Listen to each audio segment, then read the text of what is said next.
ایک چھوٹا سا گاؤں تھا۔ یہاں کے لوگ سیدھے سادے تھے اور ہر ایک بات پر فوراً یقین کر لیا کرتے تھے۔ ان کی نیکی اور مہمان نوازی دور دور تک مشہور تھی۔ اسی گاؤں میں ایک عقل مند شخص بھی رہتا تھا۔ لوگ اس کی نصیحتیں سن تو لیتے تھے لیکن اس پر عمل نہیں کرتے تھے۔ ایک ٹھگ نے ان کے متعلق سنا تو وہ اس گاؤں میں بڑی بری حالت میں پہنچا اور لوگوں کو اپنے لٹ جانے کی جھوٹی داستان سنائی۔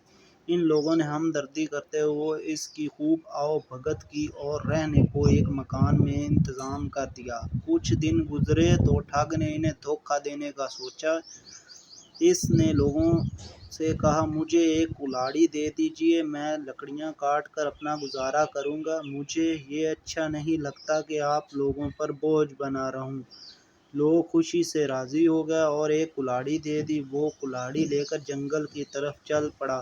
سارا دن وہاں ایک درخت کے نیچے بیٹھا رہا اور شام کو کلاڑی خالی لے کر واپس آ گیا۔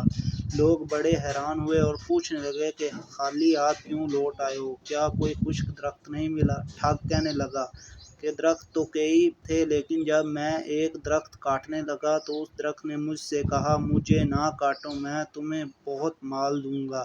میں رضامند ہو گیا تو درخت نے مجھے یہ ترکیب بتائی کہ اگر تم میرے کھوکھے تنے کے ساتھ کچھ رقم رکھ دیا کرو تو دوسری صبح تمہاری رقم دگنی ہو جایا کرے گی۔ میں سارا دن بیٹھا رہا، اس پر غور کرتا رہا لیکن جب تک آزما نہ لیا جائے درخت کی سچی یا جھوٹ کے متعلق کچھ نہیں کہا جا سکتا۔ لوگ اپنی عادت کے مطابق اس پر یقین کر گئے۔ انہوں نے اس سے پوچھا، آزمایا کیوں نہیں؟ ٹھگ کہنے لگا، یہ تو آپ سب جانتے ہیں کہ میں ایک لوٹا ہوا مسافر ہوں۔ بھلا میرے پاس رقم کہاں؟ آپ لوگ چونکہ میرے محسن ہیں اس لیے میں آپ کو یہ ترکیب بتا رہا ہوں تاکہ آپ کے لیے احسانات کا بدلہ کچھ اتار سکوں۔ لوگوں نے اس کے خلوص کی تعریف کی۔ اس ترکیب کو آزمانے کا فیصلہ کیا۔ اس لوگ عقل مند نے گاؤں والوں کو سمجھایا لیکن وہ نہ مانے تو لوگوں کو ان کے حال پر چھوڑ دیا اور لوگوں نے مل کر کچھ رقم جمع کی اور بتائے درخت کے تنے کے ساتھ رکھ دی۔ رات کو ٹھگ وہاں گیا، رقم گن کر اپنے پاس سے اتنی ہی رقم رکھ دی۔ دوسری صبح جب لوگ وہاں گئے تو سچ مچ رقم دگنی تھی۔ یہ دیکھ کر بہت خوش ہوئے۔ ٹھگ کے کہنے پر انہوں نے ساری رقم وہیں رہنے دی تاکہ رقم اس بار پھر دگنی ہو جائے۔ ادھر ایک عقل مند آدمی بہت حیران تھا اور سوچ رہا تھا کہ یہ کیسے ہو سکتا ہے۔ بہت فکر کے بعد وہ سمجھ گیا کہ یہ کوئی دھوکے کی باز ہے۔ اس خیال کے آتے ہی وہ شام کو اس درخت کے قریب جھاڑیوں میں چھپ گیا۔ جب اندھیرا چھانے لگا تو وہی ٹھگ چھپا چھپاتا آیا اور رقم کے برابر اتنی ہی رقم رکھ دی۔ عقل مند آدمی یہ دیکھ کر دل ہی دل میں خوب ہنسا۔ ٹھگ کی واپسی کے بعد وہ بھی تیز تیز دھڑک بھرتا گھر آ گیا اور مزے سے لمبی تان کر سو گیا۔ دوسری صبح لوگوں نے پھر وہاں دگنی رقم پائی۔ اب تو انہیں یقین ہو گیا تھا کہ یہ آدمی سچ کہہ رہا ہے اور یہ درخت ایک کرامتی درخت ہے۔ ٹھگ نے ان سے کہا کہ اگر آپ لوگ یہاں بہت ساری دولت رکھ دیں تو دنیا کے سب سے امیر انسان بن جائیں گے۔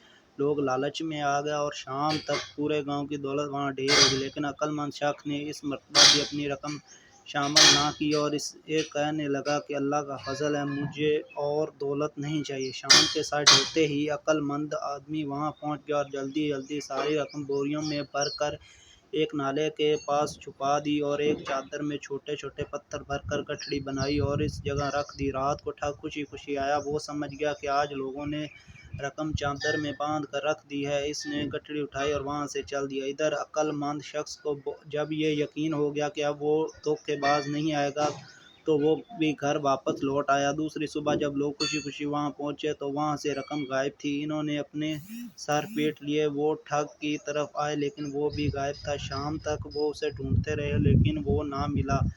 ادھر ٹھگ 2 دن تک مسلسل چلتا رہا کہ گاؤں والوں کی پہنچ سے دور ہو جائے۔ کافی دور جا کر ایک جگہ رک کر جب اس نے گٹھڑی کھولی تو دیکھا کہ اس میں رقم کی بجائے پتھر ہیں۔ وہ بڑا سٹپٹایا۔ اسے اندازہ ہو گیا کہ عقل مند شخص کو کسی نہ کسی طرح اس کی ٹھگی کا اندازہ ہو گیا اور اس نے موقع سے فائدہ اٹھا لیا۔ مگر اب وہ واپس جاتا تو لوگ اس کی بات پر یقین کرنے کی بجائے اسے ٹھگ سمجھتے اور خوب مرمت کرتے، لہٰذا اس نے کھسک جانے ہی میں عافیت سمجھی۔ ادھر گاؤں میں جب لوگ کافی پریشان ہو گئے تو عقل مند آدمی نے انہیں سارا واقعہ بتایا اور ان کی رقمیں بھی واپس کر دی۔ لوگ بہت خوش ہوئے اور اس کے بعد وہ اس کی نہ صرف عزت کرنے لگے بلکہ ہر کام اس کے مشورے سے کرنے لگے۔ ٹھگ جو اس گاؤں کے لوگوں کو لوٹنے آیا تھا خود